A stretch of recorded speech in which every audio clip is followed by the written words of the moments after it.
네, 지난 2주간의 우리 말씀을 통해서 하나님의 사랑을 힘입은 하나님의 백성들의 그 사랑과 친절 그리고 은총을 나누는 모습을 함께 나누었습니다.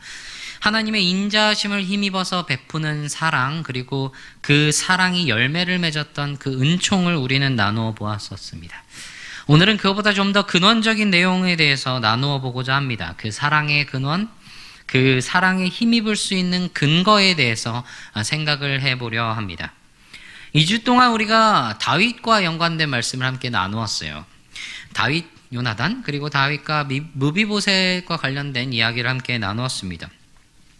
다윗 하면 생각나는 것들이 많이 있어요. 여러분들 무엇이 생각나시죠?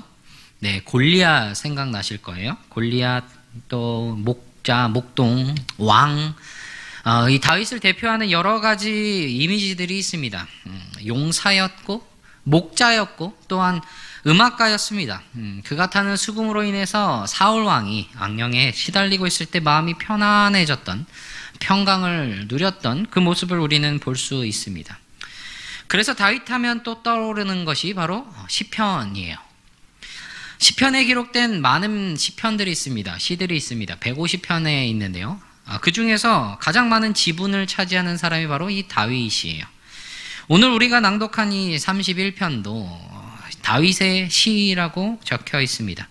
오늘 우리는 16절 한 절의 말씀을 읽었지만 31편 이 전체를 함께 통해서 우리에게 주시는 은혜를 함께 나누고자 합니다. 오늘 시를 쭉 읽어보면, 쭉 살펴보면 다윗의 상황이 그렇게 좋아 보이지 않아요. 그래서 어떤 사람들은 이 시의 배경이 다윗이 사울을 피해 도망가고 있을 그때에 쓴 시다라고도 하고, 어떤 사람들은 압살롬의 반역, 그러니까 다윗의 아들인 이 압살롬의 반역으로 인해서 다윗이 도망가던 때에 썼던 시라고도 합니다. 정확하게 둘 중에 어떤 배경이었는지 혹은 둘 다 아니고 또 다른 시기에 쓴 시인지는 알 수는 없습니다. 그러나 분명한 것은 다윗의 지금의 상황은 고통 속에 있다는 것이죠. 그래서 이 시인 다윗은 지금 여호와를 부르며 주님께로 피한다고 1절에서 말하고 있어요. 주님, 내가 부끄러움을 당하지 않게 해주세요. 주님의 공의로 저를 건져주세요. 라고 그렇게 기도하면서 주님의 도움을 간청하고 있습니다. 자기 스스로의 힘으로는 어찌할 수 없는 그런 상황에 던져진 이 시인은 자신이 도움을 받을 수 있는 오직 유일한 한 분, 여호와께 도움을 간청하고 있는 것이죠. 수렁이나 이 구덩이에 빠진 사람을 건져내듯이, 깊은 물에 빠진 사람을 끌어올리듯이 그렇게 자신을 구해달라고 그렇게 간절하게 구하고 있습니다. 그러면서 시인이 지금 의지하고 있는 것이 바로 주의 공의예요. 주의 공의. 교만한 자를 심판하시고 하나님을 의지하는 자를 구원하시는 하나님을 바라고 있습니다. 얼마나 간절한지 주님께 자신을 속히 건져달라고 말하고 있습니다. 그래서 시인의 소리에 귀를 기울여서 지금 간청하는 이 소리를 속히 들으셔서 제발 빨리 들으시고 제발 빨리 구해달라고 그렇게 간절히 구하고 있는 것이죠. 그러면서 다윗의 모습이 어떤 모습을 보이느냐, 자신의 신앙의 모습을, 그 믿음을 고백을 하고 있습니다. 여호와께서 자신에게 견고한 바위와 산성이 되어주신다고 말하고 있습니다.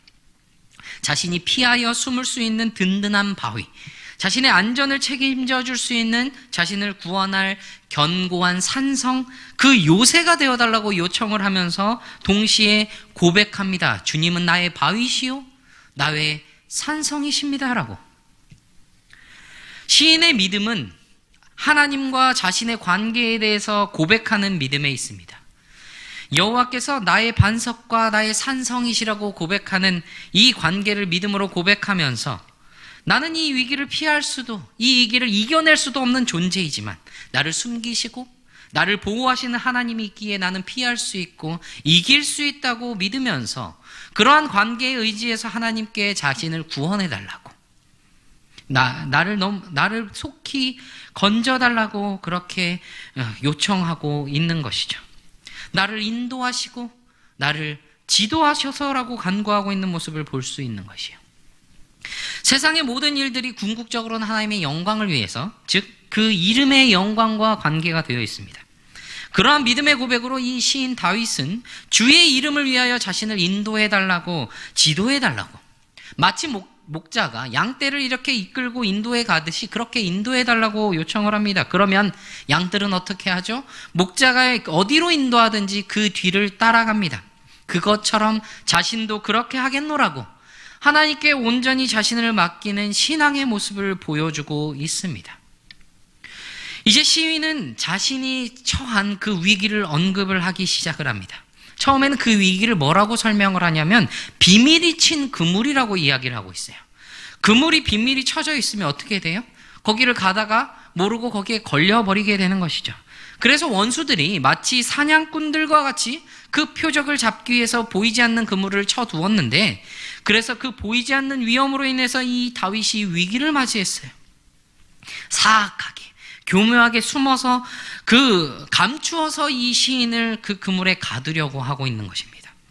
그 그물에 걸리면 어떻게 됩니까? 걸리면 빠져나오기가 어렵습니다. 그렇기 때문에 시인은 계속해서 주님께 자신을 건져주시기를 간청하고 있는 것을 보고 있어요. 그러면서 자신의 영을 주님의 손에 부탁하고 있습니다. 자신의 생명과 영혼, 즉 자신의 삶과 죽음이 모두 주님께 속해 있음을 고백하면서 그것에 대해서 주님께서 어떻게 하시든지 나는 따르겠습니다라는 그 확신의 표현을 보여주고 있습니다.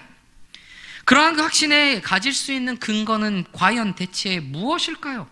어떤 근거가 있기에 전적으로 나의 모든 인생은 주님의 뜻대로 하시라고, 그러면 나는 따르겠습니다라고 할 수 있는 것이겠습니까?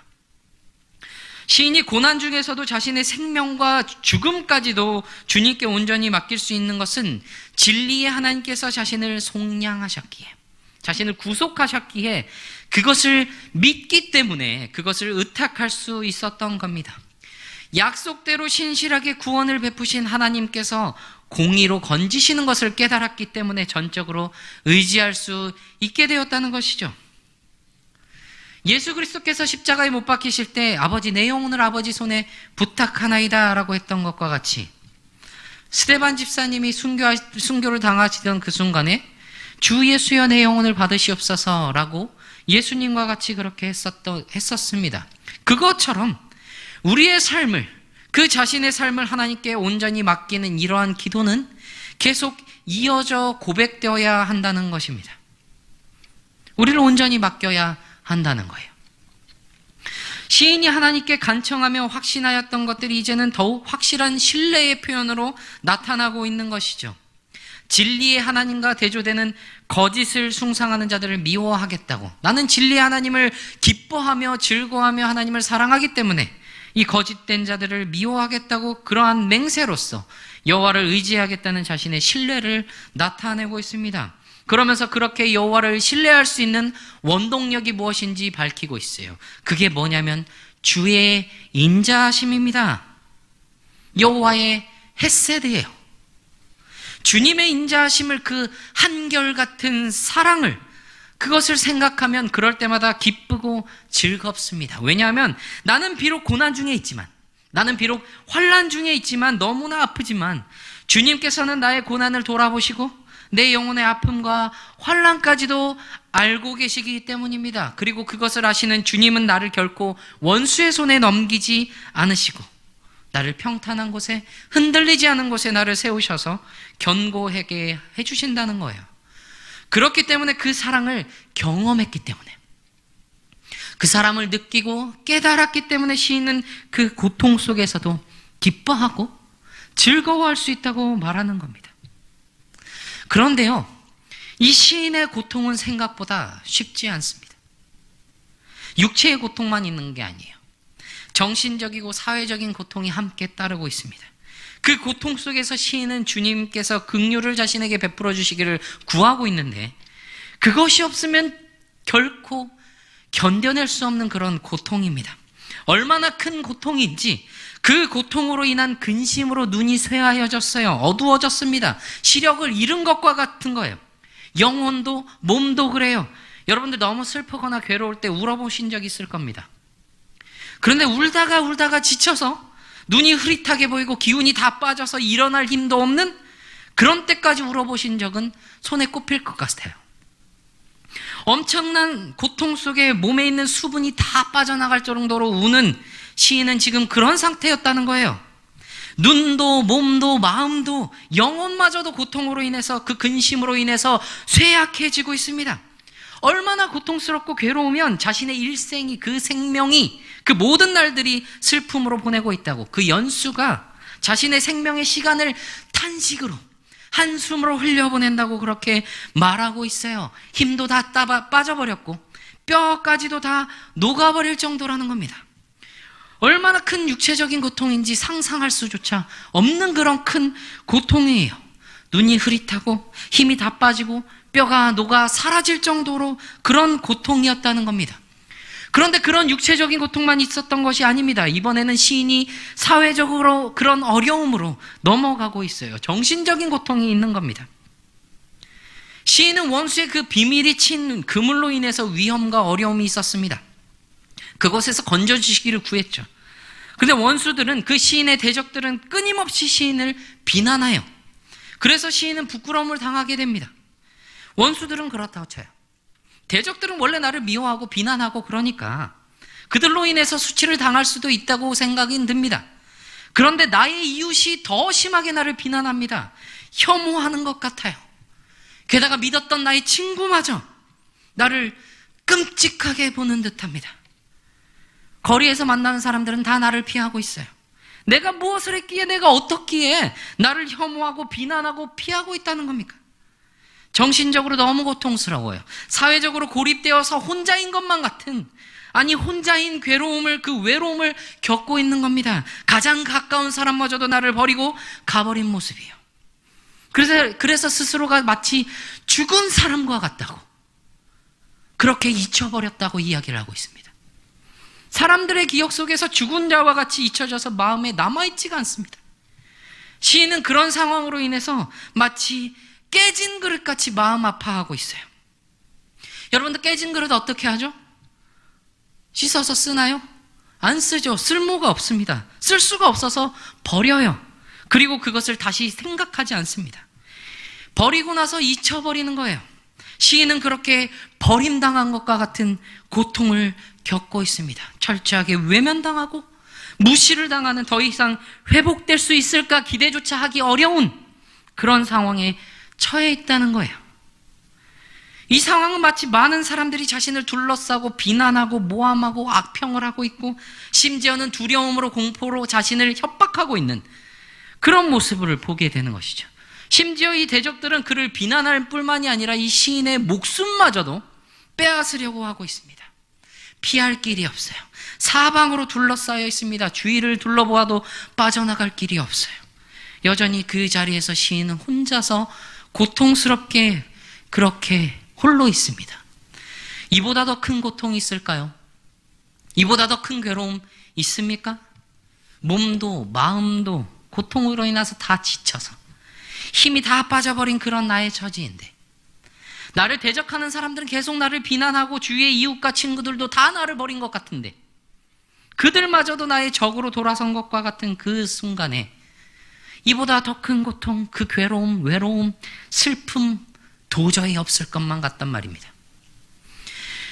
그런데 그러한 고통과 괴로움 속에서, 그 상황 속에서 시인은 다시 한번 하나님에 대한 신뢰를 나타냅니다. 14절에서 시인이 말해요. 하나님, 누가 뭐라 해도 나는 주님만 의지합니다. 아무리 그러한 상황이라도 주님은 나의 하나님이시라고 나는 그렇게 말할 겁니다.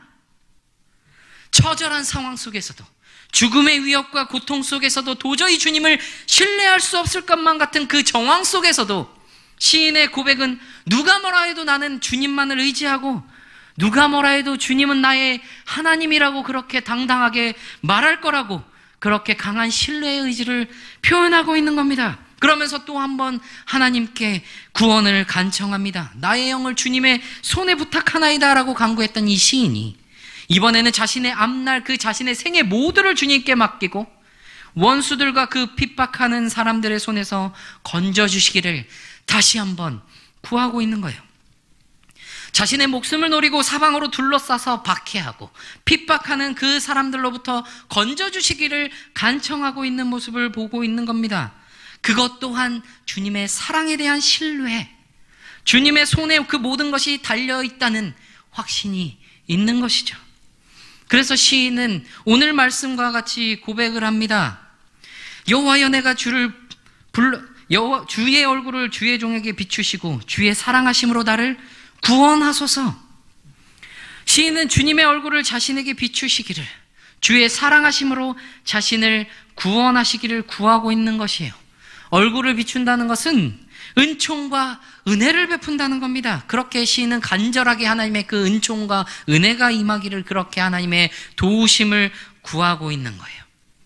그래서 이제 다시 시인은 여호와께 자신이 부끄러움을 당하지 않게 해달라고, 오히려 자신을 부끄럽게 하는 저 악인들이 부끄러움을 당하게 해달라고 말하고 있습니다. 부르짖고 있어요. 주를 부르는 것은 어떤 겁니까? 모든 것을 주관하시고 구원하실 분은 오직 하나님이시라는 것을 의지하며 신뢰하는 표현이에요. 그 신뢰 가운데 부르짖을 때 여호와께서 응답하시면 악인이 부끄러움을 당할 것이고, 여호와께서 응답하지 않으시면 의인이 부끄러움을 당하게 될 겁니다. 그러나 시인은 분명하게 믿습니다. 여호와께서 나의 부르짐을 들으시고 나의 소리를 들으시고 나의 도움에 응답하신다. 그 믿음으로 주를 의지하고 있는 겁니다.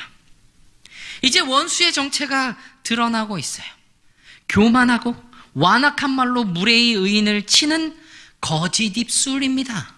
거짓말쟁이, 비방하는 자, 교만한 자, 그들의 입을 막아달라고 시인은 간절하게 부르짖고 있습니다. 마치 곡식의단을 단단하게 묶듯이 그렇게 단단히 거짓말쟁이들의 입을, 그들의 혀를 꽁꽁 묶어버리기를 구하고 있어요. 거짓의 무리들은 주님의 백성들을 늘 넘어뜨리려고 해요. 비난하고 박해하고 협박하고 그렇게 넘어뜨리려고 합니다. 모함을 하여 그런 그들의 입을 단단하게 묶어주시기를 바라고 있는 것이죠. 이렇게 다시 한번 계속해서 신뢰의 간구를 반복할 수 있는 것은 너무나도 큰 은혜가 있기 때문이에요.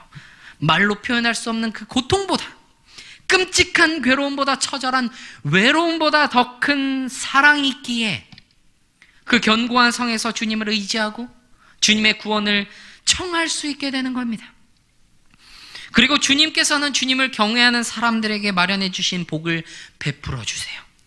주님께로 피하여 그 바위에 기대고 그 산성에 거하는 자들에게 공개적으로 복을 베푸십니다.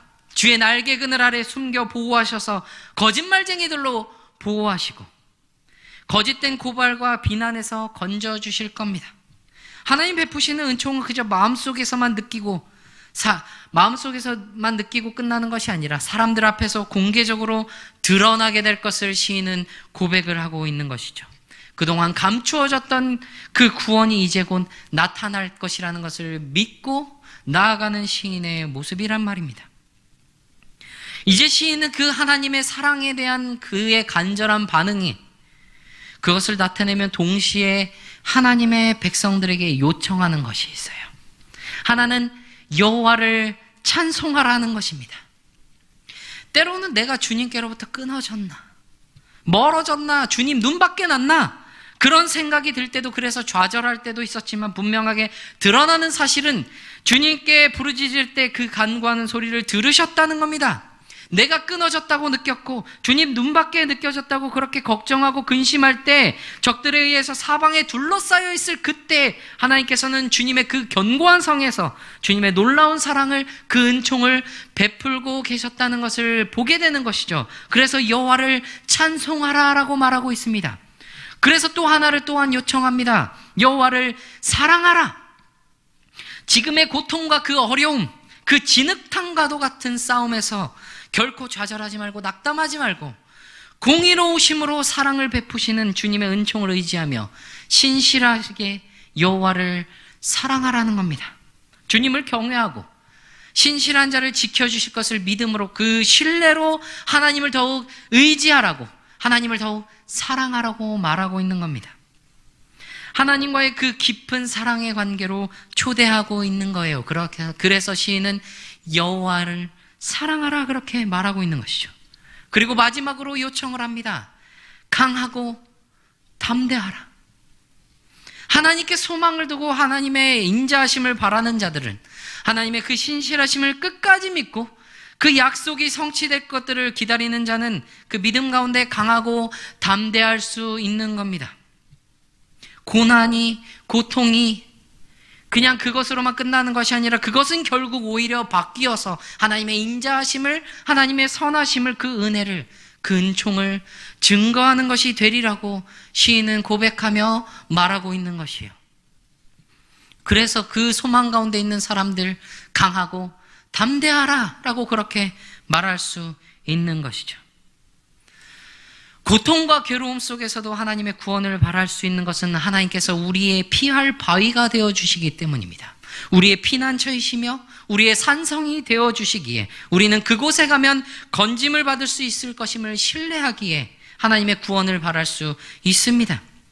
하나님께서 우리의 괴로워하는 소리를 들으시기에 때로는 왜 우리가 듣지 않으시냐고, 왜 나를 그냥 버려두시냐고, 왜 나는 주님과 끊어졌냐고 좌절하고 낙담하고 있을 때도 결코 외면하지 않으셨고 처음부터 끝까지 다 듣고 계시기에 우리는 하나님만 의지하고 나의 모든 생명과 죽음까지도 주님께 맡겨드릴 수 있는 겁니다.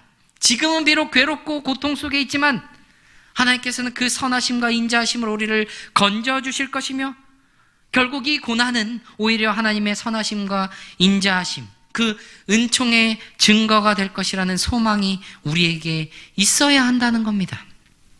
우리의 소리가 응답이 될 것이라는 그 믿음과 함께 말입니다.